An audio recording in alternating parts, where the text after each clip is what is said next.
राशीरत्न खरेदी करत असताना 5 महत्त्वाच्या मुद्द्यांवरती आपण लक्ष दिलं पाहिजे.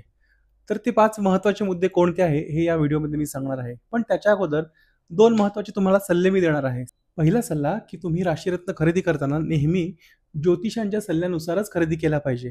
आपल्या एखाद्या मित्राला एखादा रत्न तो वापरतोय आणि तो त्याला फार लाभलाय म्हणून आपण ब्लाइंडली तो कॉपी करणं हे चुकीचं असतं. त्यामुळे आपण पहिल्यांदा राशीरत्न खरेदी करताना ज्योतिषांचा सल्ला घेणं फार गरजेचं आहे. दुसरा महत्त्वाचा मुद्दा, ज्योतिष सिलेक्ट करताना आपण वाईजली सिलेक्ट केलं पाहिजे.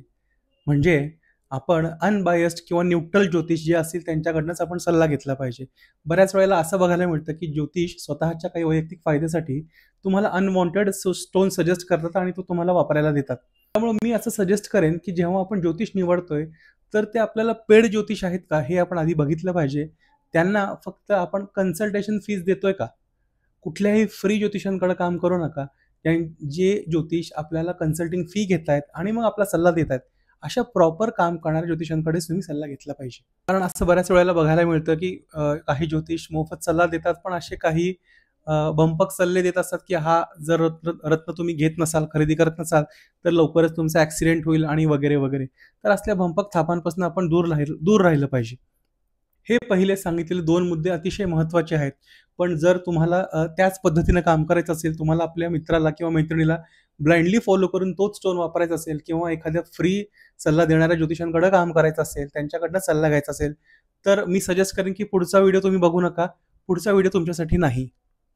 5 मुद्द्यांपैकी पहिला सगळ्यात महत्त्वाचा मुद्दा, ज्योतिषांकडनं आपण सजेशन घेताना त्यांना स्टोनचं ओरिजिन न विचारता फक्त रत्न कोणता आम्हाला वापरण्यासाठी योग्य असणार आहे इतकंच विचारलं पाहिजे. कारण जनरली असं बघायला मिळतं, ज्योतिष बर्मीज रुबी वापरा तुम्ही किंवा काश्मीरचा सफायर वापरा किंवा सिलोनचा पुष्कराज वापरा अशा पद्धतीचे सजेशन देत असतात. पण मला असं सांगायला तुम्हाला आवडेल की तुम्ही जेव्हा असं स्पेसिफिक माइंड रिलेटेड एखादी स्टोन्स सर्च करायला जाता त्यावेळेला तुमचा सर्च जो आहे तो एकदम नॅरो होऊन जातो. तुमचा रिसर्च एकदम नॅरो होऊन जातो. त्याच्या ऐवजी तुम्ही माइंड वाईज न जाता फक्त रत्न तुम्ही चौकशी करा, रत्न फक्त विचारा ज्योतिषांना आणि तो रत्न प्रत्येक क्वालिटीमध्ये, प्रत्येक व्हरायटीमध्ये कुठे कुठे अवेलेबल आहे त्याची चौकशी करा. ज्याने तुमचा रिसर्च हा वाईड होईल, तुम्हाला जास्त स्टोन्स बघायला मिळतील. दुसरा सगळ्यात महत्त्वाचा मुद्दा, ज्योतिषांकडनं आपण सल्ला घेताना ज्योतिषांना आपण हे विचारणं फार गरजेचं आहे की जेव्हा एखादा स्टोन ते आपल्याला सजेस्ट करतात तर किती कॅरेट रेंजमध्ये आपण तो स्टोन वापरणं अपेक्षित आहे. उदाहरणार्थ एक्झॅक्टली 4 कॅरेटचा एखादा स्टोन तुम्ही वापरा असं जर सल्ला आपल्याला ज्योतिषांनी दिला असेल, त्याच्याऐवजी 4.25 ते 4.25 कॅरेट या रेंजमध्ये आपण स्टोन वापरू शकतो का? हे क्लॅरिफिकेशन तुम्ही ज्योतिषांकडनं घेणं जास्त फायद्याचं ठरू शकतं. कारण जेमस्टोनमध्ये जेव्हा एखादा स्टोन 4.25 कॅरेटचा असेल तर त्याची किंमत कमी असू शकते. तोच स्टोन त्याच क्वालिटीमधला जर 4 कॅरेटचा असेल तर त्याची किंमत जास्त असू शकते. एखादा स्टोन 5.25 कॅरेटचा असेल तर त्याची किंमत कमी असू शकते. पण तोच त्याच कॅटेगरीमधला त्याच क्वालिटीचा स्टोन जर 5 कॅरेटचा असेल तर त्याची किंमत जास्त असू शकते. त्याचबरोबर जेव्हा आपण एखादी रेंज स्पेसिफाय करत असतो विक्रेत्याला की मला 4.25 ते 4.25 कॅरेट पर्यंत तुम्ही पुष्कराज दाखवा, तर तुम्हाला जे व्हरायटी मिळणार आहे या पूर्ण कॅरेटमध्ये तर ती जास्त असू शकते. त्याच्यामुळे आपण जेव्हा एखादी रेंज स्पेसिफाय करतो त्यावेळेला आपल्याला तो रेट सुद्धा कमी मिळू शकतो आणि आपला रिसर्च थोडासा वाईड होऊ शकतो. आपल्याला जास्त पद्धतीची स्टोन सुद्धा बघायला मिळू शकतात. तिसरा सगळ्यात महत्त्वाचा मुद्दा, आपण विक्रेत्याला आपण खरेदी करत असलेल्या स्टोनवरती कोणत्याही पद्धतीची ट्रीटमेंट केलेली आहे का हे विचारणं सगळ्यात महत्त्वाचं असतं. ट्रीटमेंट याचा अर्थ मी तुम्हाला मागे एका व्हिडिओमध्ये बोललो होतो, पुन्हा एकदा सांगतोय की जर नॅचरल फॉर्ममध्ये असणाऱ्या स्टोनला कटिंग आणि पॉलिशिंग व्यतिरिक्त कोणत्याही पद्धतीनं तो स्टोन सुंदर दिसावा म्हणून कोणत्याही मॅन्युअल इंटरव्हेन्शनने जर त्याच्यावरती काहीही प्रक्रिया केलेली असेल तर त्याला आपण ट्रीटमेंट म्हणतो. फॉर एक्झाम्पल ग्लास फिलिंग असू शकतं, कलर एनहान्समेंट असू शकतं, त्याची क्लॅरिटी क्लिनिंग असू शकतं.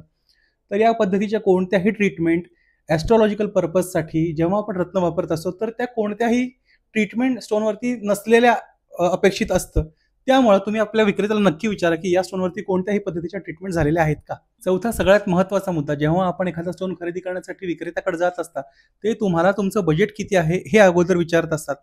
त्यावेळेला आपण इथे एक मुद्दा लक्षात घेतला पाहिजे. समजा तुमचं एखादा स्टोन खरेदी करण्याचं बजेट 50,000 असेल आणि तुम्हाला 5 कॅरेटचा स्टोन ज्योतिषांनी वापरण्यासाठी सांगितलं असेल, तर तुम्ही व्यापाऱ्यांना माझं बजेट हे ₹10,000 प्रति कॅरेट इतकं आहे, जेणेकरून तुमच्या 5 कॅरेटचा स्टोन ₹50,000 पर्यंत बसणार आहे. त्या पद्धतीनं तुमचे व्यापारी, तुमचे जे कोणी सेलर आहेत, ते तुम्हाला ₹10,000 प्रति कॅरेटमधले जे काही स्टोन्स असतील ते तुम्हाला दाखवू शकतात. इथं एक आवर्जून मला सांगायचं आहे, तुम्ही सांगताना पर कॅरेट रेट सांगणं हे जास्त संयुक्तिक असतं पूर्ण रेट स्टोनच्या बजेट सांगण्यापेक्षा. हे समजण्यासाठी एक उदाहरण मी तुम्हाला सांगेन, जेणेकरून ही गोष्ट तुम्हाला जास्त सोप्या पद्धतीने समजून जाईल. पहिल्या केसमध्ये असं समजूया की आपण ₹100 ची टोमॅटोज घेतो आहोत 5 किलो. म्हणजे ₹20 प्रति किलोने आपण 5 किलो टोमॅटो खरेदी करत आहोत. आणि दुसरी केस आहे की आपण ₹95 चे टोमॅटो घेत आहोत 4.5 किलोची. आपण जेव्हा कॅल्क्युलेट करायला जाऊ की आपण प्रति किलो किती दर पे केलाय, तर दुसऱ्या केसमध्ये आपल्याला जरी आपण ₹95 पे केलेले असले, म्हणजे ₹100 कमी पैसे आपण पे केलेले असले, पण 4.5 किलोचे आपण ₹95 पे केलेले आहेत, याचा अर्थ आपण ₹21 प्रति किलोने टोमॅटो खरेदी केलेले आहेत. याचा अर्थ पर किलो आपण किती स्पेंड करणार आहोत, आपल्या उदाहरणामध्ये पर कॅरेट आपण किती स्पेंड करणार आहोत, ही गोष्ट जेव्हा आपल्याला क्लिअर कळेल, त्याच वेळेला आपल्याला लक्षात येणार आहे की हा स्टोन आपल्यासाठी स्वस्त आहे की खरेदी करताना महाग आहे. पाचवा सगळ्यात महत्वाचा मुद्दा, जेमस्टोन खरेदी करताना जनरली आता मार्केटमध्ये विक्रेते तुम्हाला त्याच्यासोबत त्याचं सर्टिफिकेट सुद्धा देतात.